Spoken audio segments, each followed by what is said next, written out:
So the Cathedral of the Sacred Heart is actually the second cathedral in the city of Richmond.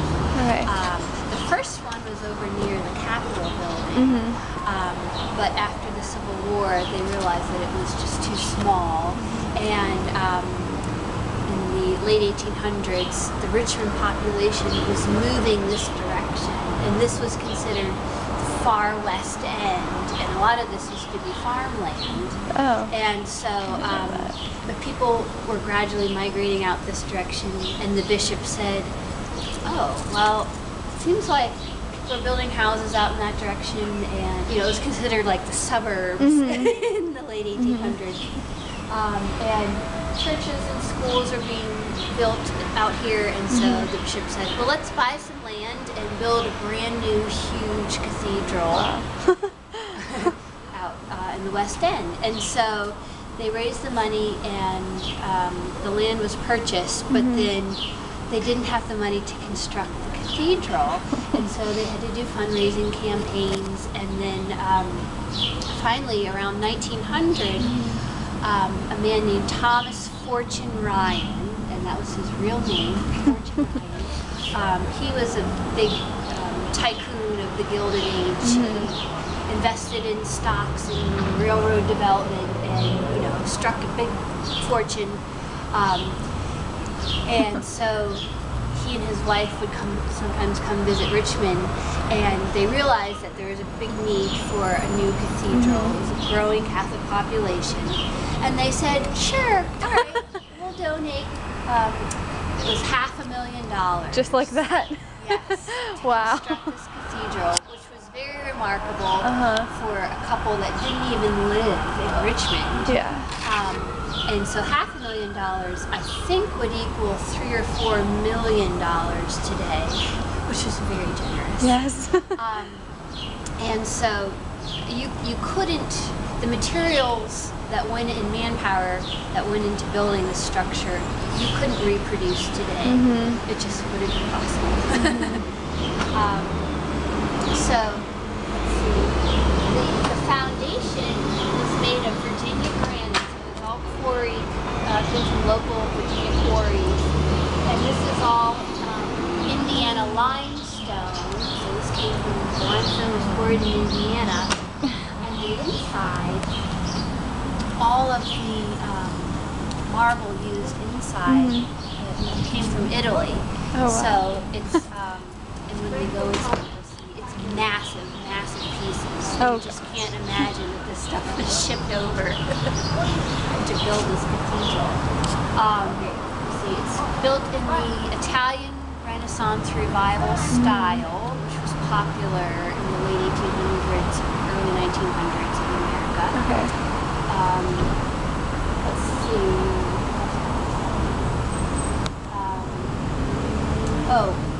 When the Ryans agreed to donate the money to build the cathedral, they made the stipulation that there would have to be a crypt space in the cathedral, and that they would be allowed to be buried down there, and any of their descendants could be buried down there. And so the bishop was, okay, sure, fine. And so we have a crypt, which we will go see. But as we'll see, interestingly, Thomas Fortune Ryan and his wife are not buried down there. Some of their descendants are, but they are not.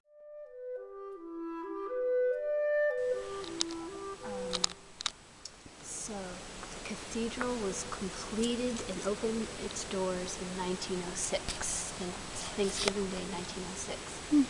And when at the time, in 1906, when it was first completed,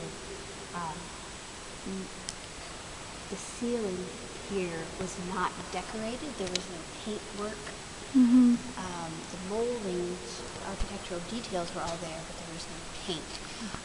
That was a separate campaign, and they had to raise the funds to paint everything. All the the green and gold trim was done for its 25th anniversary.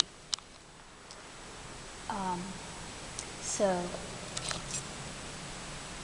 when the cathedral was consecrated, it was a huge historic event, and there was a big article in the Richmond Times-Dispatch because a lot of civic and religious dignitaries attended the first Mass, and it was, I mean, it made national news. It was a big deal. That's cool. People recognized this was a massive building, and architecturally quite stunning. Yes. And the pipe organ that is original, and in 1906, it was claimed to be the largest pipe organ in a church in the South at that time. And it's got, I want to say, over 3,000 pipes. And it makes out a great sound. God. It's pretty cool.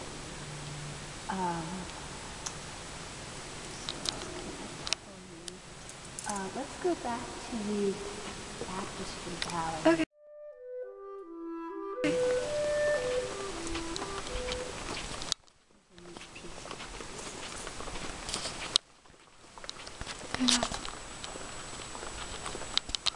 So in the past few years, the cathedral has been really took on this major renovation.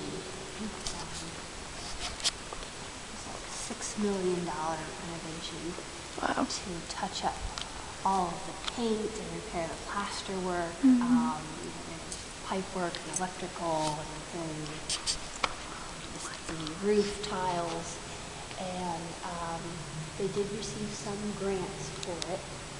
And I should also mention that this is on the National Register for Historic Places. Wow. And you have to meet some very specific criteria to be on that list. So if you're on there, you've made it. So that's another good arguing point on the National Register. And that people care enough about it that they were able to raise $6 million to restore and preserve the cathedral for future generations.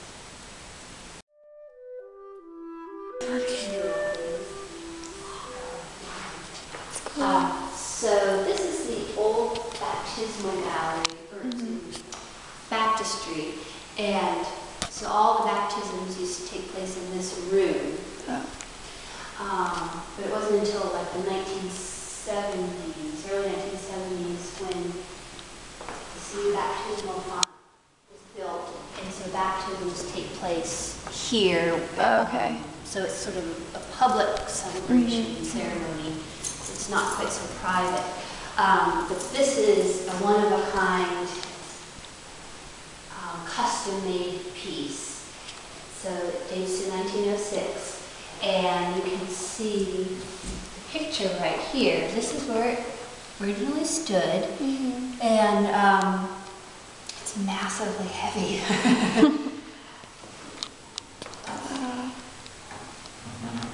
There's a little trap door. Whoa.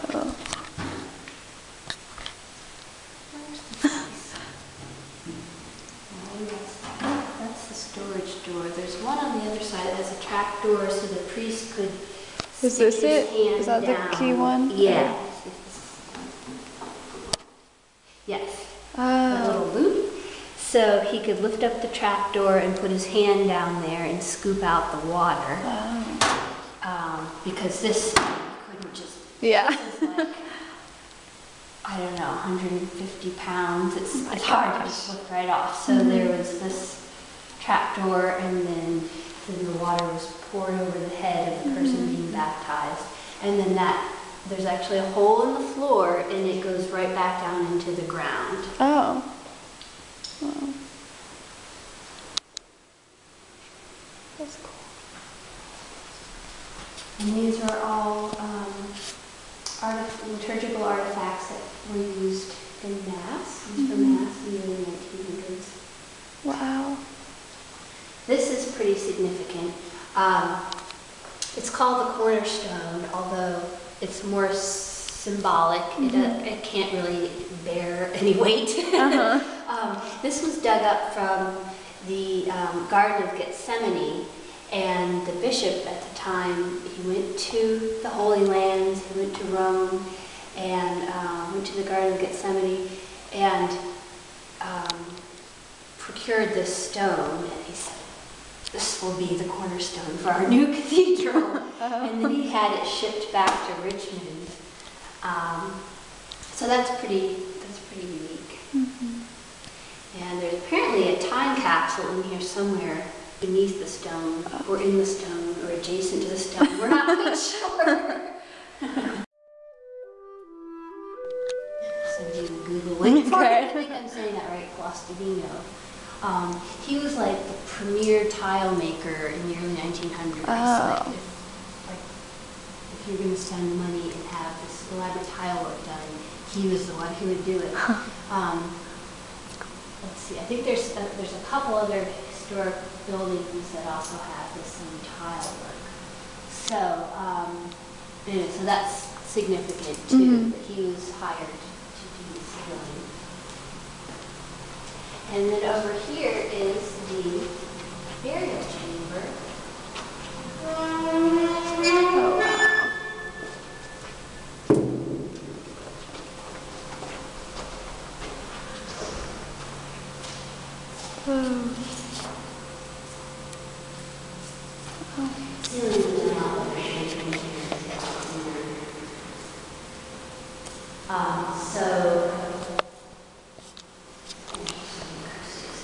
Yeah. I know. It's crazy. There's a school tour down here and the kids are real chatty. Oh, yeah. So everywhere. So as I was saying, Mr. and Mrs. Ryan, the donors, are not very young yet. But they had 5 children, and 2 of their sons, William and Joseph, are down here, and then some of their grandchildren. I think this Sarah was a niece. And I believe that any, because there are still a lot of Ryan descendants around, I think they still can be buried down here if they want to be. 3 of our bishops. So another point we weren't able to really go into detail about during our tour was how the cathedral is on the National Register of Historic Places, and meeting those requirements takes time.